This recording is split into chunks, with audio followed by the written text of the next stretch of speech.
नमस्कार. माधव मंथन मध्ये आपलं स्वागत आहे.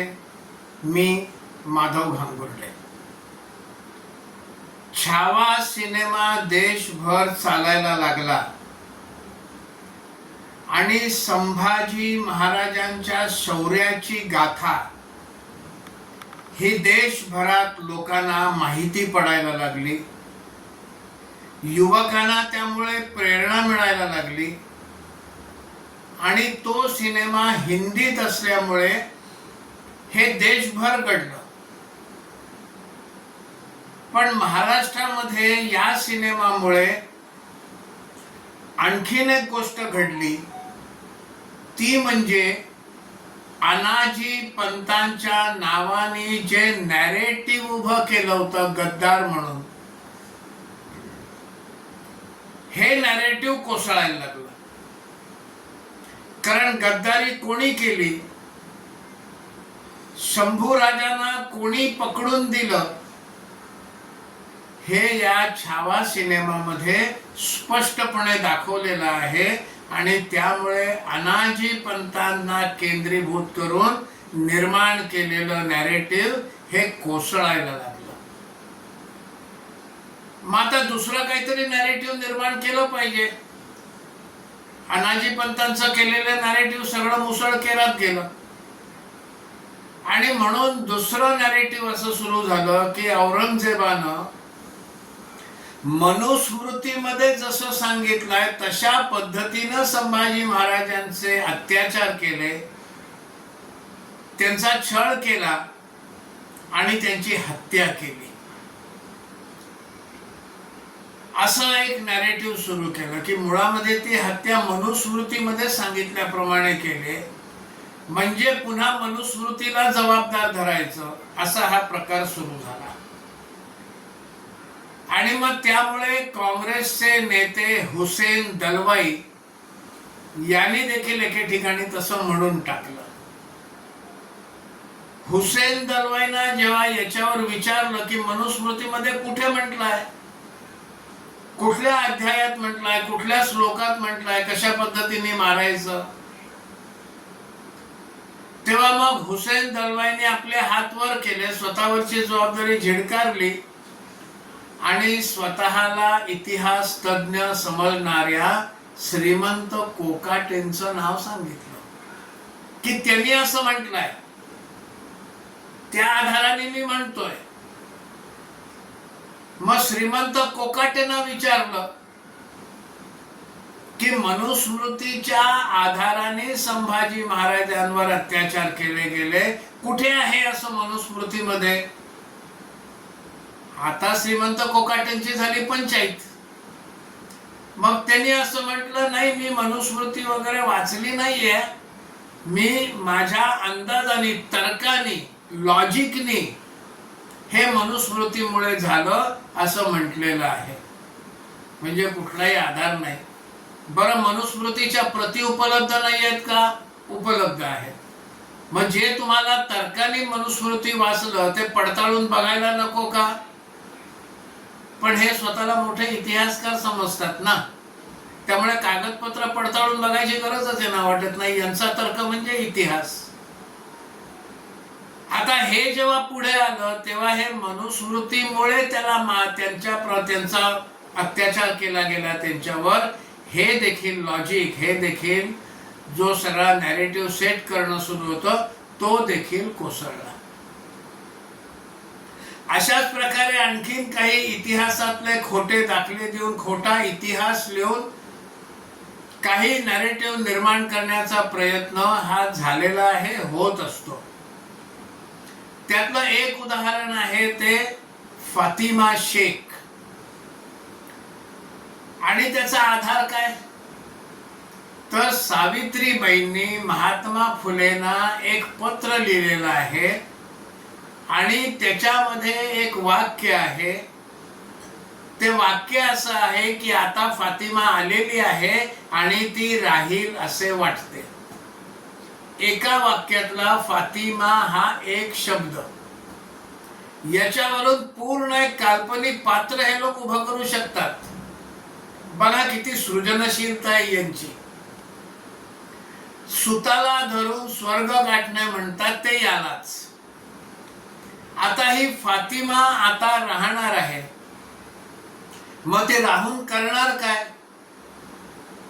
ती सावित्रीबाईंनी चालवलेल्या शाळेमध्ये शिक्षिका म्हणून काम करणार का त्या शाळेचं काही ऍडमिनिस्ट्रेटिव्ह प्रकारचं काही काम करणार का शाळेमध्ये झाडलोट करणार का महात्मा आणि सावित्रीबाई फुले हे ज्या प्रकारचं सामाजिक काम करत होते त्या सामाजिक कामामध्ये त्या सहभागी होणार का सावित्रीबाईंच्या घरचं घरकाम करणार? काय करणार त्याचा कुठेही उल्लेख नाही. फक्त फातिमा आता आलेली आहे आणि ती राहील असं वाटतंय. राहून काय करणार ते कुठेही लिहिलेलं नाही. बरं, फातिमा हे नाव यहुदी लोकांच्यात आहे, ख्रिश्चन लोकांच्यात आहे आणि मुसलमान लोकांच्यात आहे. मग ही फातिमा यहुदी आहे का, ही ख्रिश्चन आहे का, ही मुसलमान आहे का? कुठेच त्याचा उल्लेख नाही. बरं, ही फातिमा ही कधी जन्माला आली त्याचाही कुठेही उल्लेख सापडत नाही. पण या मंडळींनी 9 जानेवारी ही फातिमाच्या जन्माची तारीख नक्की सुद्धा करून टाकली, ज्याचा कुठेही उल्लेखच नाही, ज्याचा काही आधार नाही, ज्याचा काही दाखला नाही, ते करून टाकलं. आणि मग ह्यांचा फुगा केव्हा फुटला? हे पात्र ज्यांनी, काल्पनिक पात्र ज्यांनी उभं केलं ते दिलीप मंडल यांनी जेव्हा म्हटलं की मीच हे पात्र, काल्पनिक पात्र उभं केलेलं आहे, पण ते जे मी काल्पनिक पात्र उभं केलेलं आहे त्याचा मला पश्चाताप होतोय असं म्हणून त्यांनी दिलगिरी व्यक्त केली, तेव्हा हा फुगा फुटला. पण फुगा फुटल्यानंतर सुद्धा ते थांबले नाही, हे लक्षात घ्या. 9 जानेवारी ही जन्मतारीख त्यांनी ठरवून टाकलेली आहे कुठलाही आधार नसताना. पण हे सगळं खोटं आहे हे माहिती पडल्यानंतर सुद्धा मागच्या जानेवारी महिन्यामध्ये 9 जानेवारीला महाराष्ट्रामध्ये या मंडळींनी अनेक ठिकाणी फातिमा शेखच्या जयंतीचे कार्यक्रम केले, छोटे मोठे कार्यक्रम केले, पण महाराष्ट्रामध्ये अनेक ठिकाणी केले. असं हे यांचं सुरू आहे. हे सहजासहजी सोडणारे नाहीत. हे पद्धतशीरपणे हे खोटं आहे, हे नीट लोकांपर्यंत पोचवावं लागेल. दुसरा विषय आहे ते कोरेगाव भीमाच्या युद्धाचा. 1 जानेवारी 1818 या दिवशी हे युद्ध घडल्याचं सांगितलं जातं. युद्ध घडलं कोणात? इंग्रजांचं सैन्य आणि मराठ्यांचं सैन्य, या 2 सैन्यांमध्ये हे युद्ध घडलं. काय सांगितलं जातं? हे युद्ध महार विरुद्ध पेशवे असं झालं. मग महारांचं वेगळं सैन्य होता का? त्यांचा कोणी महार जातीचा म्होरक्या होता का? इंग्रजांचा म्होरक्या इंग्लिश सैन्याधिकारी होता. मराठ्यांचे म्होरके हे स्वतः छत्रपती आणि पेशवे करत होते त्याचं नेतृत्व. आणि विशेष म्हणजे 1927 साली डॉक्टर बाबासाहेब आंबेडकर हे कोरेगाव भीमाला त्या स्तंभापाशी गेले. तिथे त्यांनी भाषण केलेलं आहे. त्या भाषणात त्यांनी आपल्या महार अनुयायांना असं म्हटलं की तुम्ही हे जे इंग्रजांच्या बाजूने लढलात हे काही अभिमानास्पद गोष्ट झालेली नाही. याचा अर्थ महार विरुद्ध पेशवे असं युद्ध नव्हतं. महार हे इंग्रजांच्या सैन्यात इंग्रजांच्या बाजूने लढले आणि ते म्हणतात हे काही अभिमानास्पद झालेलं नाही. जे अभिमानास्पद झालेलं नाही असं स्वतः डॉक्टर बाबासाहेब म्हणतात, त्याची हे लोक उत्सव साजरा करतात. अशा प्रकारचं हे एक नॅरेटिव्ह हे बसवलं गेलं. अजूनही ते सुरू आहे.